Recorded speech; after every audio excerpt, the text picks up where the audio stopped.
গণতন্ত্রের সংগ্রামে শহীদদের স্মরণে স্মরণ সভার আয়োজন করেছে বিএনপি। কেন্দ্রীয় শহীদ মিনারে আয়োজিত এই স্মরণ সভায় শহীদ পরিবার ও নির্যাতিত পরিবারের সদস্যরা উপস্থিত থাকবেন।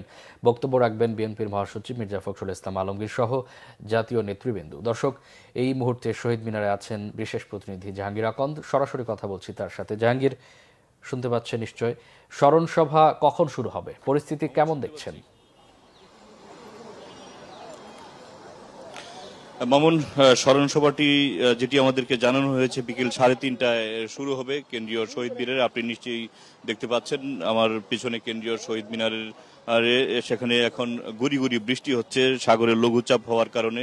সারা দেশের মতো ঢাকায়ও গুড়ি গুড়ি বৃষ্টি হচ্ছে এবং কেন্দ্রীয় শহীদ মিনার এলাকায়ও গুড়ি গুড়ি বৃষ্টি হচ্ছে। সেই বৃষ্টিকে উপেক্ষা করে কিন্তু রাজধানীর বিভিন্ন প্রান্ত থেকে বিএনপির নেতা কর্মীরা কেন্দ্রীয় শহীদ মিনারে এসে জড়ো হচ্ছেন। বিগত 16 বছর ধরে গণতান্ত্রিক আন্দোলনে যারা শহীদ হয়েছেন এবং জুলাই এবং আগস্ট যে ছাত্র গণ অভ্যুত্থানে যারা শহীদ হয়েছেন, আহত হয়েছেন, তাদের পরিবারের সদস্যরাও আজকে এখানে আসবেন, তারা বক্তব্য রাখবেন এবং বিএনপির পক্ষ থেকেও সেখানে বক্তব্য রাখবেন। বিএনপির মহাসচিব মির্জা ফখরুল ইসলাম আলমগীর, স্থায়ী কমিটির সদস্যরাও বক্তব্য রাখবেন, সমাজের বিশিষ্টজনেরাও এখানে এসে আজকে বক্তব্য রাখবেন এবং এই যে ছাত্র জনতার গণ অভ্যুত্থানে যে নতুন একটি স্বাধীন বাংলাদেশ পেয়েছে, সেই বাংলাদেশের আসলেই কি ধরনের সংস্কার দরকার।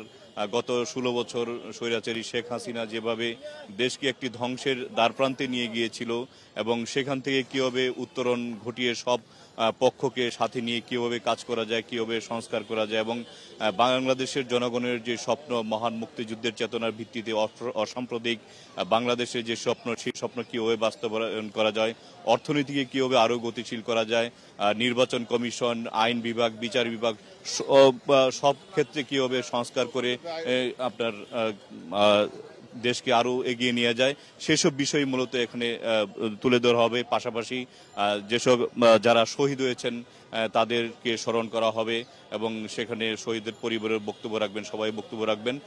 তো মূলত যারা এই বক্তব্য রাখবেন, তো আর কি 3:30টার দিকেই মূলত এই স্মরণ সভাটি শুরু হবে।